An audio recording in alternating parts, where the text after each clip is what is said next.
బాబాసాహెబ్ అంబేద్కర్ గారు భారత రాజ్యాంగాన్ని రాయలేదు. ఆయన ఒక్కడే రాయలేదు, ఎంతో మందిలో అతనొక్కడు. ఇలా ప్రశ్నలు విన్నప్పుడు నవ్వాలో ఎదుటి వాళ్ళ అజ్ఞానం చూసి ఏడవాలో అర్థం కాని పరిస్థితి. ప్రశ్నించిన వాళ్ళకి సమాధానం చెబుతూ పోతే లోకు అవుతాం. తిరిగి ప్రశ్నల రూపంలోనే వాళ్ళ ముందు కొన్ని విషయాలు పెడుతున్నాను. ఎస్, భారత రాజ్యాంగాన్ని ఎంతమంది రాశారు? సంతోషం. ఎంతోమంది రాశారు, సంతోషం. మరి వాళ్ళందరి పేర్లు కాకుండా బాబాసాహెబ్ పేరు మాత్రమే ఎందుకు ముందుకు వచ్చింది? ఆలోచించండి.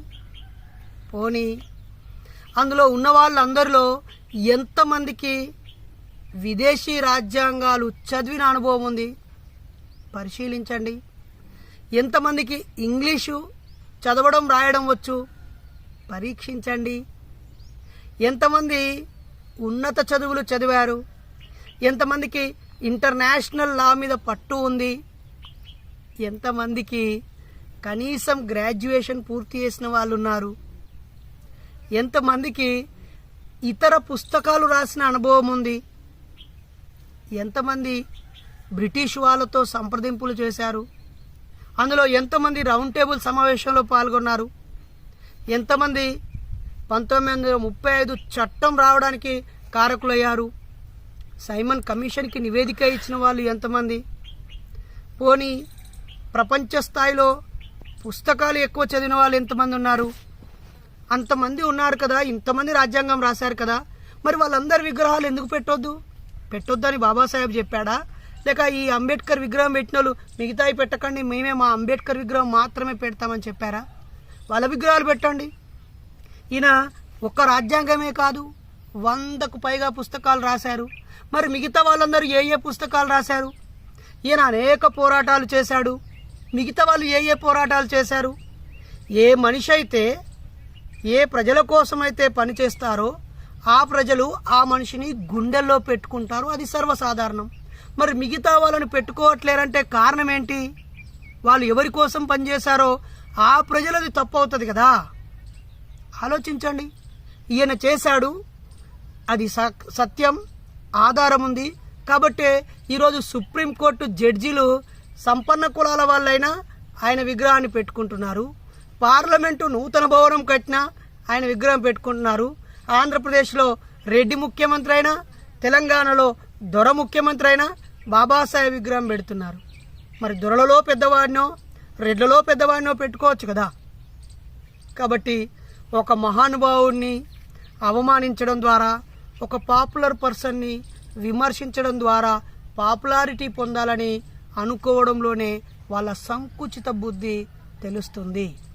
కాబట్టి డియర్ ఫ్రెండ్స్, ముసాయిదా కమిటీ అంటే ఏమిటో తెలిస్తే, భారత రాజ్యాంగం చర్చ మొదటి రోజు ఆవిర్భావం రోజు నుంచి అది ఆమోదం పొందే రోజు వరకు దాని ప్రసంగాలు వింటే, లేదా ఇతరులు తీసుకొచ్చిన సమాచారాన్ని క్రోడీకరిస్తే, అనేక ముందు చూపుతో అపార జ్ఞానముతో దాన్ని నిర్మించిన నిర్మాతగా బాబాసాహెబ్ ఒక్కడికే అది దక్కుతుందని